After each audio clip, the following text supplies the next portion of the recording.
السلام علیکم ورحمۃ اللہ وبرکاتہ نحمده ونصلی علی رسولہ الکریم اما بعد۔ آج کا سبق سن لیجئے۔ آج کے سبق کی سرخی ہے زنا سے بچیے، پارٹ نمبر 2۔ قرآن شریف میں اللہ تعالیٰ نے فرمایا وَلَا تَقْرَبُوا الزِّنَا إِنَّهُ كَانَ فَاحِشَةً وَسَاءَ سَبِيلًا۔ زنا کے قریب بھی مت جاؤ، یہ بری چیز ہے اور برا راستہ ہے۔ قریب بھی مت جاؤ کہا ہے، زنا مت کرو، یہ تو بہت دور کی چیز ہے۔ اس لیے ایسی چیزیں اختیار کرنا جسے زنا کا قرب ہو، اس سے ہی منع کیا ہے۔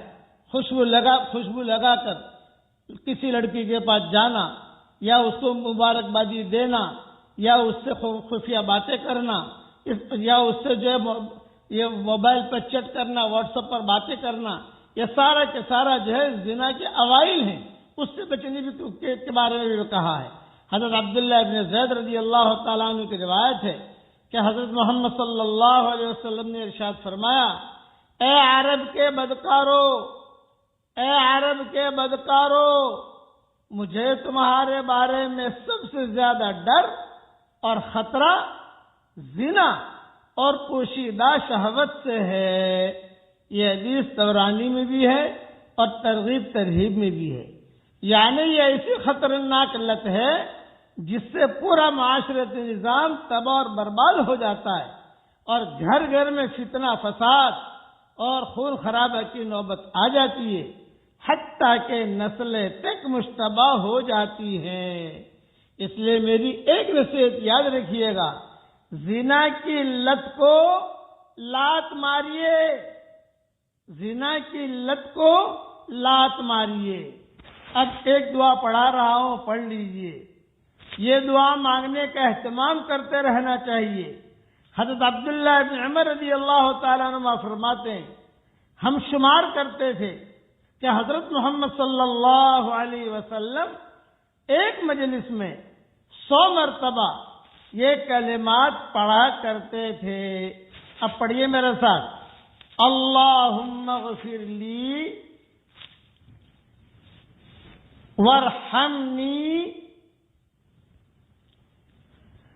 وَتُبْ عَلَيَّ إِنَّكَ أَنْتَ التَّوَّابُ الرَّحِيمُ۔ ترجمہ بھی پڑھ لیجئے، اے میرے پیارے اللہ، مجھے بخش دیجئے اور مجھ پر رحم فرمائیے اور میری توبہ قبول فرما لیجئے۔ بے شک آپ ہی توبہ قبول کرنے والے، رحم کرنے والے ہیں۔ سنن ترمذی میں یہ حدیث موجود ہے، سنن نسائی میں موجود ہے، الیوم واللیلہ میں موجود ہے، ابن ماجہ میں موجود ہے، ابو داؤد میں موجود ہے، مسند احمد میں یہ حدیث موجود ہے۔ کم سے کم زندگی میں ایک مرتبہ تو 100 مرتبہ پڑھ ہی لینا چاہیے، تاکہ حضور صلی اللہ علیہ وسلم کی سنت پر عمل ہو جائے۔ ورنہ تو روزانہ 2 مرتبہ 3 مرتبہ پڑھنے کا اہتمام کیجیے۔ امیجز بنا کر بھی بھیج رہا ہوں، اسے محفوظ کر لیجیے۔ اللہ تعالی ہم سب کے لیے دعائیں قبول فرمائے، آمین۔ وآخر دعوانا الحمدللہ رب العالمین۔